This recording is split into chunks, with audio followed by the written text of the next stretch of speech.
दफन किए हुए खजाने का मामला एक दफ़ा काजकर है कि एक नहायत मेहनती किसान जिसका नाम रहीम था, एक ज़राए गांव में रहता था जो कि पाकिस्तान के ज़रख़ीज़ सूबा पंज में वाक़ था।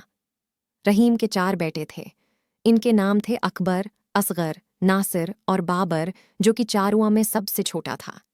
ये चारों भाई दूसरे सब इन बचौओं से बहुत मुख्तलिफ थे जो कि करीबी दीही इलाकों में रहते थे, क्योंकि ये चारों अपना ज़्यादा तरोकत खीलने और शरारतें करने में गुजारते थे। जब हमसाए में रहने वाले लोग इन भाइयों की शरारतों से तंग आ जाते तो वो रहीम से उनकी शिकायत करते।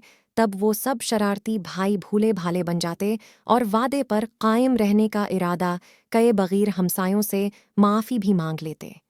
गांव में एक प्राइमरी स्कूल था। रहीम ने अपने चारों बेटों को वहां उस उम्मीद में दाखिल करा दिया कि उनके अंदर कोई नज़्म व ज़ब्त कायम होगा। मगरिया सब भाई रोज़ाना स्कूल बहुत देर से जाते और इस्ताद ख़वाह कितनी दफ़ा डांट डपट करते, मगर वो अपने तौर तरीक़े न बदलते। रहीम बहुत ही रहम दिल इंसान था, वर इसने कभी अपने बेटों के साथ सख्त कलामी नहीं की, बल्कि वो उनके पास बैठ जाता और उनको दलाइल देकर समझाने की कोशिश करता।